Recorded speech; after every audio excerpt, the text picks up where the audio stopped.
Hello, and welcome to the Coach Right podcast, where we explore how to turn coaching expertise into published pages. I'm your host, Helen O'Neill, portfolio career specialist, accredited future of work coach, author and creator of Coach Right 90, the writing programme specifically designed for coaches. You can get the episode show notes and your free guide to publishing options at coachright.co.uk. It's time for the next chapter. Welcome to the Coach Right podcast. I'm your host, Helen O'Neill, recording on Saturday, the 11th of April, 2026. And this is episode 19. Today, I'm joined by Iain McCormick. We talk all about his book, Frustration Inoculation. Now, Iain has experience working with big traditional publishers, academic publishers, and independent publishing. So as you can imagine, the conversation we have is incredibly rich and includes his experience and insights from all of those different routes. We talk about his writing process, which I know fascinates many of you. And one of the things he talks about is dictation. And it always amazes me how serendipitous conversations I have on the podcast are with conversations I'm having in the writing community. As you know, a few weeks ago, I went to Ireland's pub show, and one of the things that was talked about there was how to increase productivity. And one of the tools available to do that is dictation. Dabbled with dictation in the past, primarily for speaker notes to accompany masterclasses and workshops that I'm facilitating.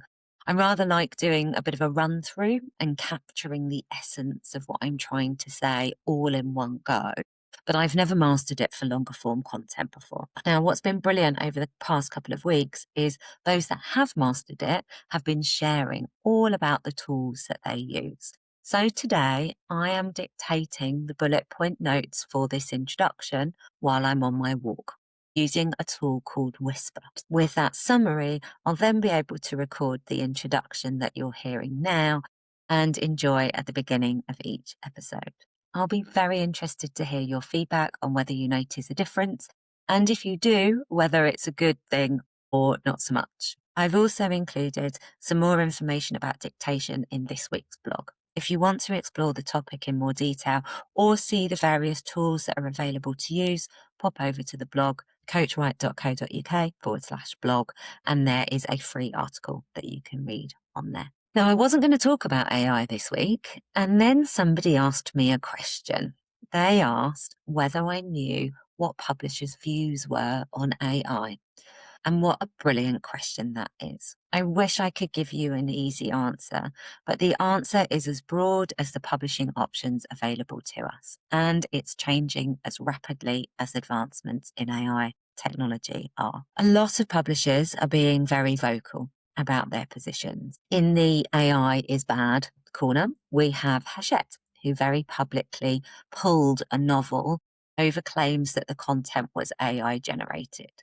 Now, I do stress the word claimed here. They don't actually know for sure that that was the case, but they have acted accordingly. In the we might possibly be okay with using AI sometimes, but only for back office tasks corner, it has been reported in the bookseller that some traditional publishers now include language in their contracts that requires authors to agree to business operational tasks being performed in the way that they see fit. Now, what they mean by that are things like writing summaries. But again, it really goes to show how important it is, if you go down the traditional publishing route, that you really interrogate the contract that you sign and make sure that you're comfortable with the approach that they're taking. And then we have the really can't make their mind up corner. And unfortunately, most of the academic publishers seem to fall into this camp. Every major academic publisher has some sort of contractual clause that states AI can't be the author and that the human author must take full accountability for the content, including any that's AI assisted. The other thing to call out is that they require disclosure as to the amount of AI support that has been provided for the book. It's probably also worth noting that all books published on Amazon require a similar declaration. The other thing that we're seeing, and this is following the Anthropic legal case, is that publishers are starting to see an opportunity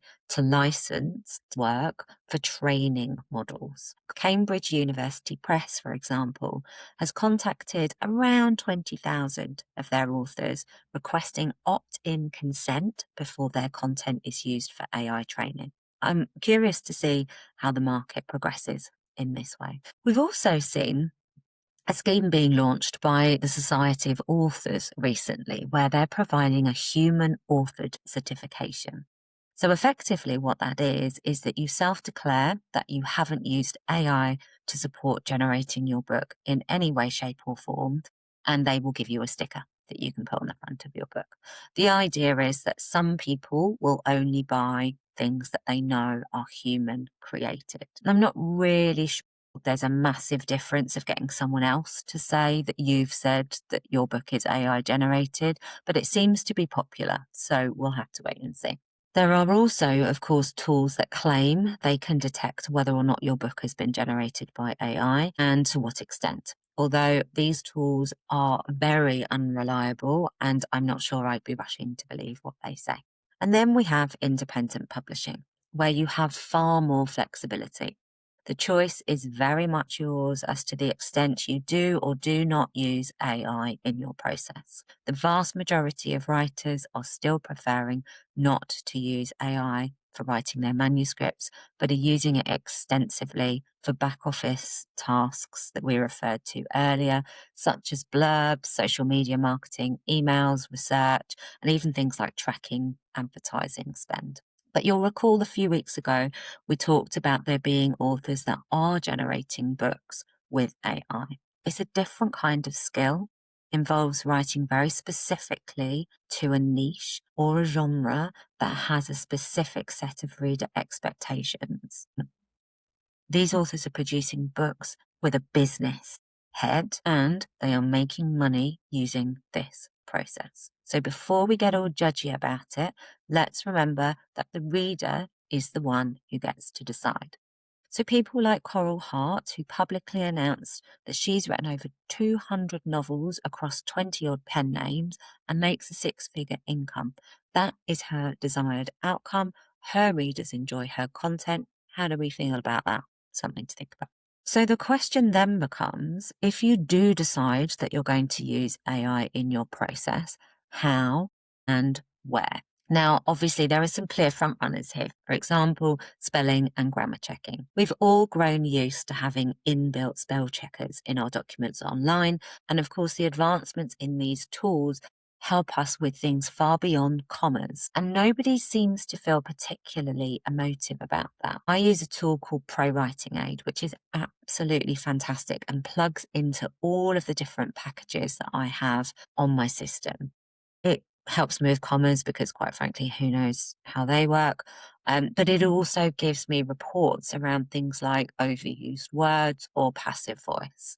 It makes my manuscript a cleaner version before I send it to my human editor. It makes the process quicker. It makes it more effective. Then, of course, you've got things like structural editing. Now, structural editing is where there are gaps in the manuscript, whether you need to do more research, whether the order of the book makes sense, all of that good stuff. Now, historically, that would have been provided by a professional developmental editor or by using feedback from a collection of beta readers. But today, I use Claude to do this. And I am very specific when I do that I am looking for a report to give me feedback, not a markup of my manuscript. And that is quite important because even though sometimes I will ask Claude not to change my words, it decides it wants to anyway. That must be something I can train out, but I haven't worked out how to do it yet. And the sticking point seems to be the AI generated content itself, which again, I find really interesting that the same people that are copying and pasting social media content verbatim are getting really judgmental about generating a whole book. I don't actually see that there's a great difference. Ultimately, it's still content that somebody is going to be consuming. And I think that ultimately it comes down to the fact we have different mechanisms for different purposes. So if I think about writing more generally, if you write by hand, you think more slowly, you process more deeply, and you retain more of what you've created. If you type, it's quicker. You might transcribe and not retain anywhere near as much as you would have done if you've written something by hand. This is why, if you're studying something, there is no better way to remember than a notebook and pen. And then, of course, if you've got AI generation, it's almost like shortcutting that creation process. Which, as we've said, if you're creating that content for commercial purposes only, might be absolutely fine. For me, though, and for most of us that write, we do it because we enjoy the craft of writing and we enjoy the connection that we make with readers on a human level. And for that, you just can't use an AI tool. As with all of these things, as we've said many times before, it's important to be educated. It's important to consider the desired outcome and to read the contracts before you sign them, to understand the terms and conditions of the tools that you are using. Ultimately, the choice is yours as a human. A very quick personal update. I am pleased to share that I have finished the next round of editing of the Resilience book. Line editing is complete. Ta-da! There were over 1,000 adverbs to clear. Yes, thank you, Pro Writing Aid, for pointing that out to me. It was an incredibly painful process. However, also very satisfying, and I'm delighted that it's complete. That means I am a read through and citations away from completing the manuscript and sending it off to my human editor at the beginning of June. I am delighted to be on track for reaching that deadline. One last update for you before we get into this week's episode. I'm pleased to share that I'm running a free masterclass for those of you that aspire to write a book. It's specifically designed for coach practitioners who want to be published authors.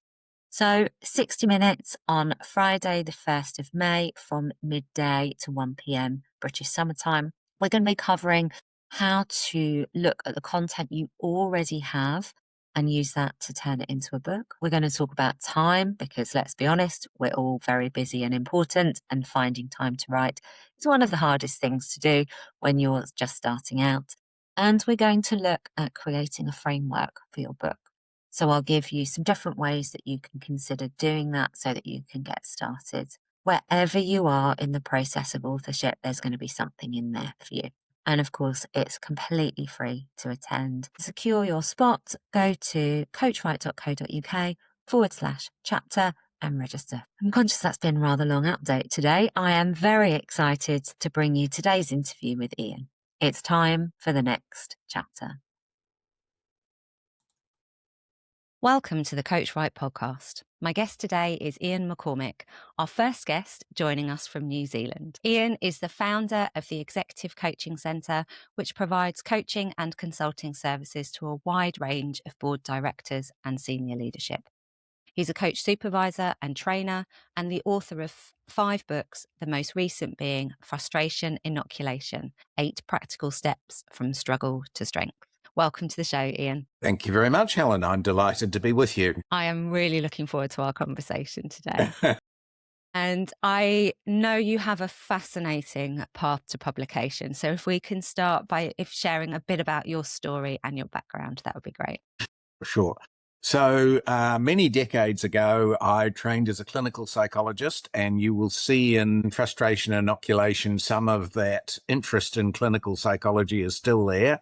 So I did that. I worked in prisons as a therapist and had my own clinical practice for a number of years. And then I was approached by my professor from university who said he was looking for a field psychologist on a long overland traverse of Antarctica. So it took me about a nanosecond to say yes. And So I did that, and it was a 70-day trip right across, well, not right across, but right up into the polar plateau of Antarctica. And so I wrote that up as my PhD, which was essentially the study of work stress in extreme environments. And I did that, and then I got into human resource management and then into management consulting with Deloitte. And I was there for a number of years and got a bit bored with that and found myself a job in Hong Kong. And it was kind of the golden days of Hong Kong. So I met a guy and we built a business together and sold it. And then about 20 years ago now, I came back to New Zealand doing management consulting and coaching and set up, as you said, the executive coaching center. And now as I'm getting older, I don't do any more standing on my feet all day. I just do one-on-one and I write books and train coaches and have an awful lot of fun. Amazing. I love that. And I love how you just like randomly were like, yeah, I just went to Antarctica and did a PhD. Well, it's funny, really, because it's one of those stories that's been told at 100 dinner parties. But anyway, it's, And it will never get old. Exactly. Life is sliding doors, and things just happen and doors open. And if you step through them, you're in another world. And then the door closes and it's too late to go back. So you just go on. So, yeah, that's what my life has been like. I love that. Absolutely love that. And tell us more about what made you decide to write this particular book. Well, it's interesting because although I have interest in organizational psychology, I've always retained my interest in clinical psychology. Useless fact for tonight is that there are in excess of 400 different types of therapy, which is a pretty mind-boggling kind of thought. And many of them have really useful ideas, but are kind of gone out of fashion. And I really like the work of a guy called Donald Meschenbaum, and he's got a therapy type called stress inoculation therapy, or sometimes called stress inoculation training. And I just think it's wonderful. It's got a whole lot of really unique things that makes it totally different from the usual kind of thing that's written about stress management. And it's so good for a couple of reasons. First of all, it really is about the idea that anybody can manage stress. And in my case, I've translated into frustration because it's kind of a more acceptable term in the workplace. So anybody can handle frustration, but what you need to do is you need to learn some techniques and then you need to anticipate what's coming up. So you might sit down and think, okay, well, next week I've got my performance appraisal and I don't really like my boss and he or she will say X and you start to prepare yourself for it. So rather than just having a stressful experience and then trying to recover from it, this is a kind of a proactive approach. So how do we start off by looking ahead and thinking about what's coming up and then use techniques A, B, C, and D to prepare ourselves? So I just think that is magic stuff and I've used it with lots and lots and lots of execs, and everybody finds the same thing. I'm not just sitting there waiting, cursing, thinking, oh my God, this is going to be terrible. I'm there thinking, okay, well, this is what I'm going to do in terms of slowing down my breathing. This is what I'm going to do in terms of telling myself what's going on rather than misinterpreting it or exaggerating it. This is how I'm going to behave. So you really can get yourself in a very good space before you have to face difficulties. Fantastic. Really important topic. Yeah. And how did you go about structuring that? Because that's quite a complex topic in a way that is accessible to the reader. Well, I'm kind of one of these sort of people who's a great theft. So I've never really done anything original in my life. All I've ever done is find something I like. And of course, typically for me, those are things that exist in clinical psychology. And I've translated them into coaching psychology. So I really just structured it on the basis of how the original therapy system worked, but I just really translated it for a different kind of audience. And I structured it so it's both a self-help book in that sense, and it's also a book that coaches can learn the approach and do themselves. So it's both a kind of a training book and a self-help book. So really, I just worked through the process that the Mischenbaum had set out, threw in a few other things that I thought were really complemented it well, and it all just came together. Amazing. I love that. And I know that you've had different experiences of the publishing process too during your Yes, career. So you've worked yes, with traditional publishers, academic publishers, yep, independently published.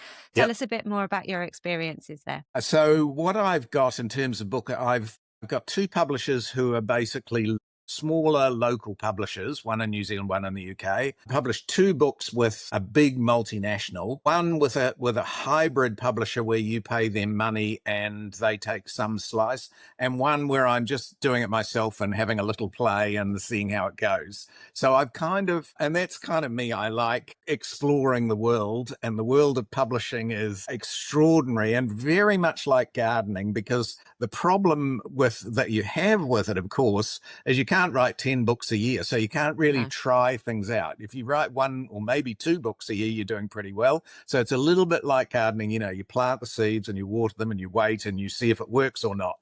So I've been really keen to try different things out. And I feel like I've learned quite a lot. And I feel like what I've really learned is that some books are better in some places and some are better in others. It's kind of dumb to say that, but it depends on the book. Yeah, 100%. It's so funny, isn't it? The reason that I started this podcast in the first place was Yes. to demystify that there was a right way to Yeah. write and Okay. publish. Okay. Because I couldn't agree with you more. They're different books at different times, suit different Yeah. audiences, and need to Yeah. reach them in different ways. And the Yeah. fact that Yeah. you've kind of got your academic background, you've got your traditional, you've got your small press, you've got your independent publishing, and you've just gone, actually, this is the book that needs to serve my audience at this time, and this is the Yes. best way to get that to Yes. them. Yes. Yes. And there's such different experiences, really. The multinationals are kind of giant machines but they've got a wonderful, wonderful name. And if you can say, well, I publish with X, you can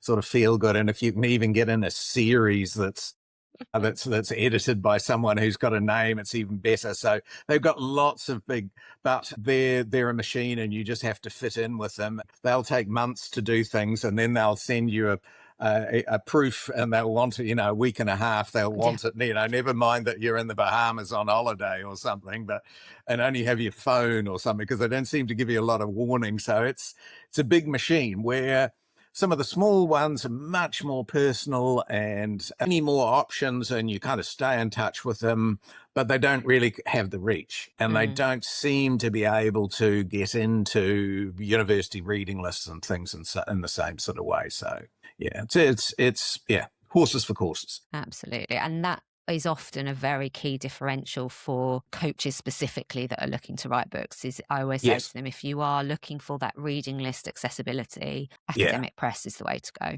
Yeah. If you're looking at general population, then actually you've got more choices. Yeah. Yeah. For sure. And my experience in talking to a lot of coach authors is that for many of them, it's a kind of a lifetime dream, and it's kind of an expensive business card. Someone described to me the other day when I talked to them, and I think that's perfectly fine. And, there is a very funny thing, so I wrote a book on using schema therapy inside coaching, and it's called Schema Coaching. And I had someone describe me, an eminent person, as the global leader in the schema coaching. And I thought, oh my God, I must never, ever believe the PR. It will be a downhill spiral. So a book does give you a certain amount of credence, but you need to take all of that with a grain of salt. Absolutely. Definitely something to put on your LinkedIn profile, though. Yes. So anyway, it's a wonderful journey, and it's so interesting to have tried so many different things. And it's do this and skin your left knee, and do that and skin your right knee, kind of stuff. So Sure. Absolutely. Yeah. And 5 books, again, I'm sure there are people listening that haven't written their first book and are aspiring to do just that. And yes. Look at that and think, goodness me, 5 books. How on earth do you fit all of that in? So Yes. what does your writing process look like? So, well, I think the number one thing for me is The idea of sitting down, and many people do this, they sit down and write for 4 hours in the morning or something. I mean, that seems to me, that's kind of a prison sentence. I couldn't think of anything worse than having to sit down and write. So I hate that. And I have a completely different philosophy. So my philosophy is I want to ask myself a really interesting and stimulating question. So I want to ask myself, okay, so I want to write the first chapter. Who is this book for? I've got to write a paragraph on who this for. Okay. So I'm not going to write anything at all. I'm going to go for a walk, and maybe even I'm going to sleep on it. And when I know what I'm going to write, then I'm going to sit down. So I never sit in front of a blank sheet of paper, a blank screen. I always have composed an awful lot in my own mind before I do that. And that for me is so one, I make it fun. And two, I never sit down and force myself to write. And that's the trick for me. Amazing. Yeah, I get to write rather than I have to write. Yeah. Differential. I'm itching to write. Oh my God, I have to write that down. Yeah, I mean, it's fantastic. And how do you go from idea to first draft to polished manuscript? Well, because I'm not trying to write something original or et cetera, I'm just kind of stealing someone's ideas and hopefully crediting them properly. So I've usually got some kind of basis on which I'm working. The schema book, schema coaching, is based on some fantastic work by a brilliant man called Jeffrey Young, and he developed schema therapy. And so in a sense, my work in that area is really taking that, and a lot of it is absolutely brilliant, and there are some key ideas that I just love, but some of it is really focused on people with personality disorders or severe depression and all sorts of things, which we don't tend to find in the workplace, and if we do, we should be entirely ethical and refer it on. It's a different So intervention. We should never be dealing with those people, and so I tend to structure it on something like that. So I take an idea and I say, okay, how would this apply? What's relevant? What's not relevant? And that's really how I work through the issues. Amazing. And I want to ask particularly about the cover for Frustration Inoculation, because it's a really cool cover, and I will obviously attach links to that in the show notes, but tell me more about that too. So that was an interesting experiment. So because you get a tiny proportion of the retail price when you work with publishers, or if you've got a hybrid, you end up paying a whole lot of money and then only getting a tiny slice.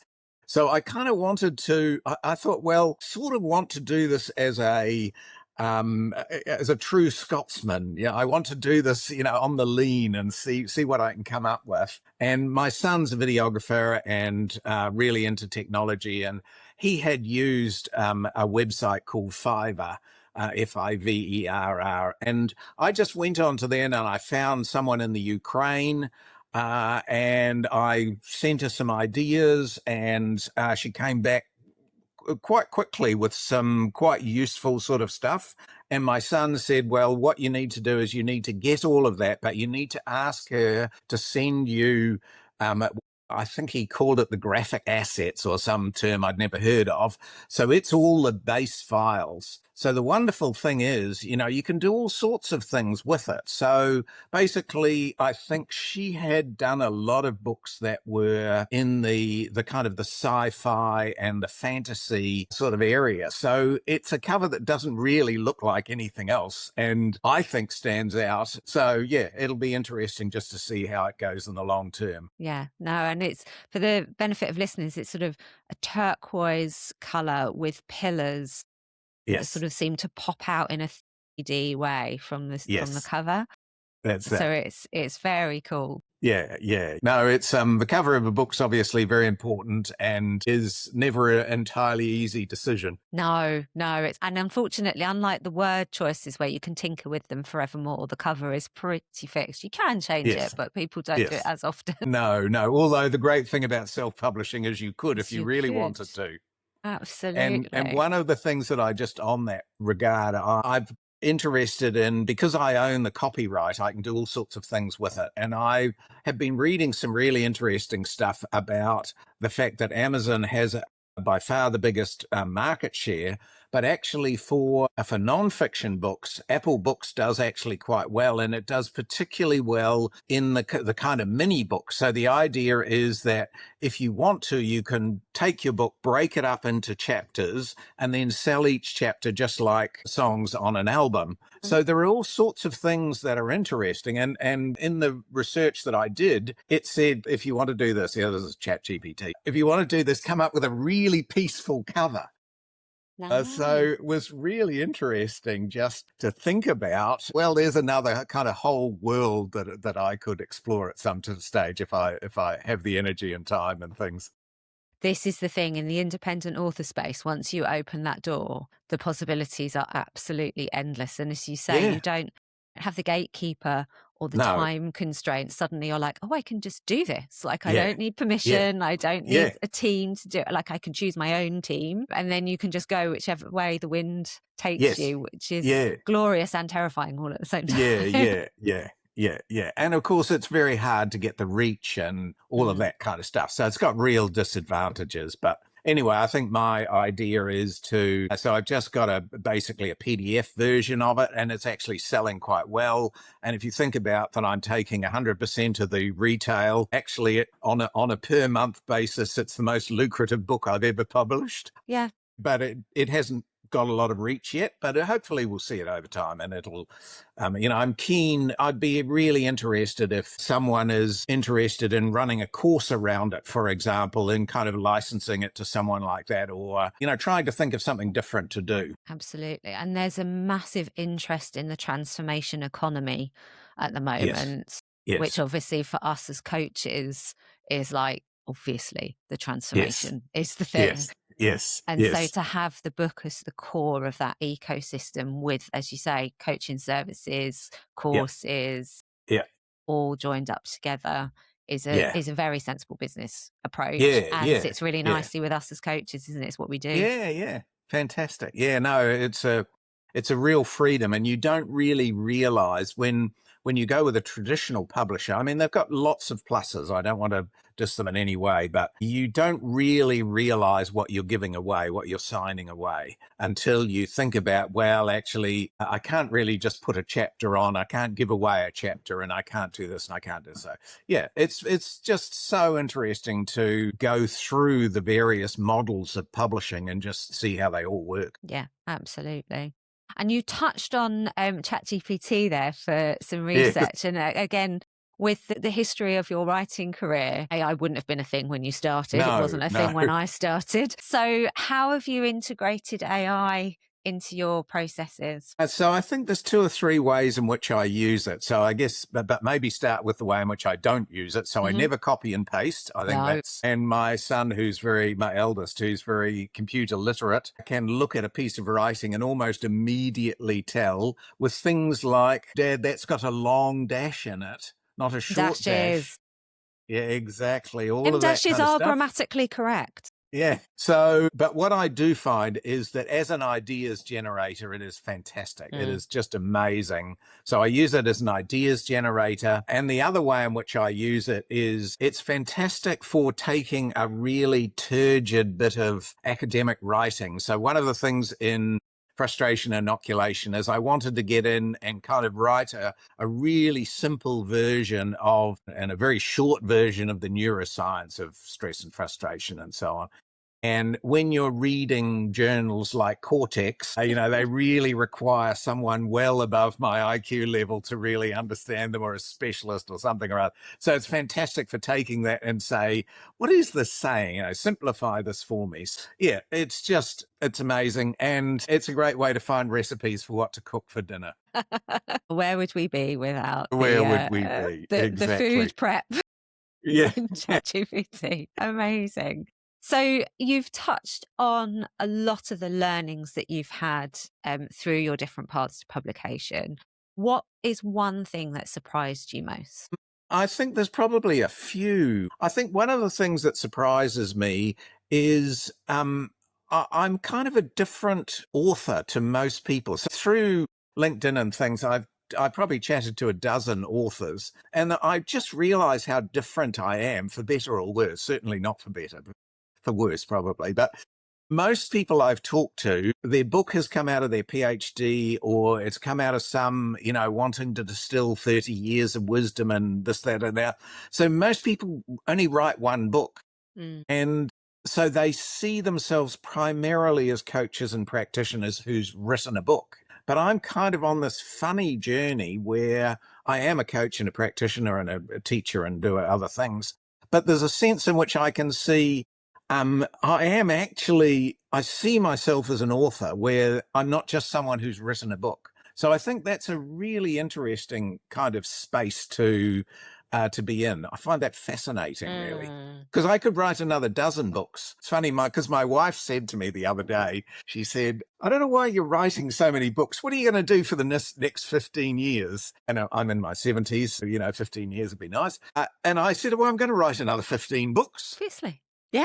Absolutely. And again, what comes up for me when you say that is when I'm talking to aspiring writers, they often ask when you can call yourself a writer and an author. Interesting. And there's that thing, isn't there, where you're a writer as soon as you put like words on a page. Yes. You're an author as soon as you publish, whatever way, shape or form that is. Yes. And there is an identity shift when you do that, when you can hold a book in your hands and say that I've written this. Yes. It feels different. But the thing that nobody talks about is it feels different when you've done it more than once. Yes. Yes, and you're in that dreadful kind of space where you look back on the first book and you go, oh my God, did I write that? I know. And then you just accept the fact that you're never going to not write. Yeah, exactly. Yeah, no, that's exactly how. I mean, if I was clever enough and smart enough, and I'm trying to teach myself now to just dictate my books because it's much faster. But if I was really smart, I could probably write 3 or 4 books a year, but it does take time. And it's sort of at the stage now where I've been asked to write a number of book chapters and all sorts of other things. So I kind of get involved in other things, which is absolutely lovely, but it's not another book. No, absolutely. But also looping back to something that you said at the beginning, there's that reflection time at the beginning.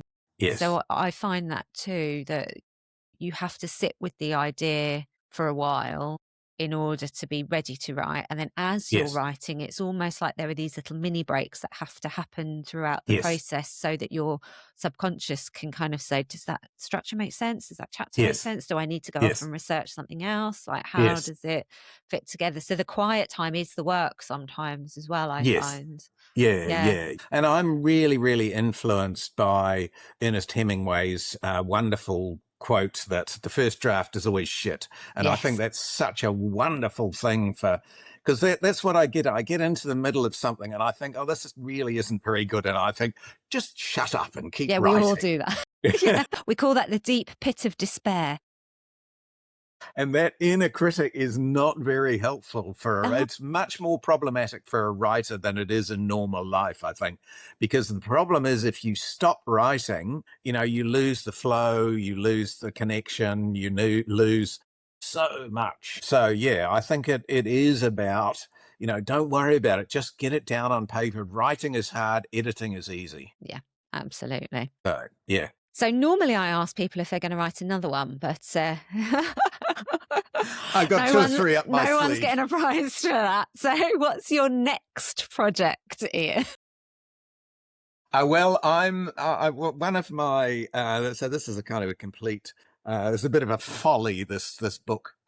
But anyway, I've got a contract with a major publisher to write a book, which is essentially on existential coaching. It really is. So it's probably going to be called Coaching for Meaning and Depth, Coaching for Purpose and Depth. It's a really interesting kind of book. And I tormented the publisher by saying, well, no, I'm not going to give it to you until the end of 27. I've got this luxury of time. And they kind of protested. But anyway, I'd already got agreement from the book series editor that he wanted it. So I kind of had a bit of leverage. So I'm just going to push it out. And I'm really going to love doing it. And it's a wonderful book to write. I hope it's half as good to read. But the thing that I'm doing about it is so much of that material, both from the clinical literature as well as the philosophical stuff is just completely indigestible. It is so difficult. And so what I'm really trying to do is to write something that really captures the essence of ideas of what is freedom, what is meaning, what is purpose, all that kind of stuff. But what I'm doing is I'm calling on novels. So, for example, in the freedom chapter, I'm basically reviewing Jack Kerouac's On the Road. Mhm. So, just a stunning, stunning book. And in a sense, when you kind of read it afresh, you kind of scratch your head and think, this guy's Fruit Loop, really. And he is. Jack Kerouac himself was turned into an alcoholic and died of, alcoholic poisoning, basically. But the book is incredible in the sense that it really gives you the essence and lots of nuance about freedom. So it's not just freedom in terms of, well, this is what I feel like doing today, and gee, that's going to be wonderful, I'm going away and doing it. There's a wonderful section in the beginning of the book where he decides to do that. He's going to go away. So he hitchhikes to the edge of town, gets out in the middle of nowhere, and suddenly there's a complete thunderstorm. So within an hour of being out, he is drenched, he is cold, he is miserable, he is hungry. And that's such a neat idea, because when we're coaching people and they're trying to grapple with the idea of freedom, they're not just going to be, oh, well, this is what I'd like to do, and, life's a sunny day and so on. They're going to be grappling with, is this really the right decision? I made this decision and now I'm wet and cold. And so I think that's what I'm writing at the moment, and just loving it. Sounds fascinating. Definitely adding that to my to be read. So you're obviously well read across fiction and non-fiction. Have you got a book recommendation for her? I do. Actually, because we're talking about coaches who write, I think the book that every coach should read is a book called Coaching Plain and Simple. So it's by Peter Szabo, and it's really the story of solution-focused coaching. And for me, that was a total revelation, because I'd learned about the GROW method and a whole lot of other things, those kind of methods. But the thing about solution-focused coaching, and if you really get to grips with the book, is you never, ever run out of a question. You never get stuck. And the problem with GROW that I found, and it's probably a reflection on my own inadequacy, was that when you get to the options stage of the GRO, options, it's very easy for people to say, I don't know. I don't know what I want to do. I don't know what the options are. And you kind of get stuck, where with solution focused, it's questions like, well, never mind about the, what might get in your way. What would the future look like for you if it all went swimmingly?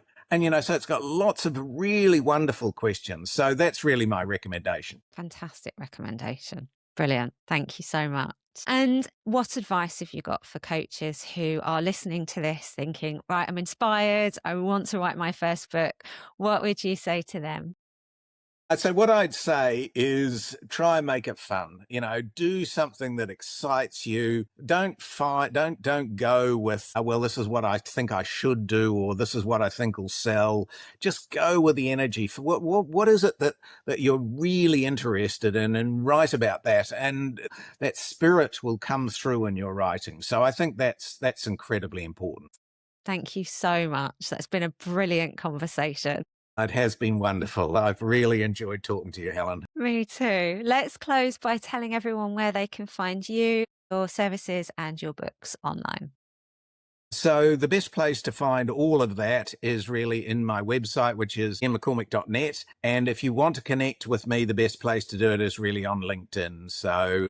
And the only thing that's right peculiar about me is I have a Gaelic heritage. So Iain is spelled I-A-I-N. So I make a joke about not being one-eyed. So you need to spell Iain correctly. And if you just put an MCC, you probably find me. Amazing. And I will endeavour to spell that correctly in the show notes for people so that they have a nice, easy link. Iain, thank you so much for your time. A real pleasure. It's just been an absolute delight. So enjoyed it. Thank you, Helen. Thank you for joining me today. You can get the show notes and your free guide to publishing options at coachwrite.co.uk. Remember to subscribe and leave a review on your podcatcher of choice. Your words can make a difference. A review can too. If you'd like to connect, find me on LinkedIn, O'Neill, Helen, that's O'Neill, O'Neill, or on Instagram at coach_right. I'll see you for the next chapter of Coach Right.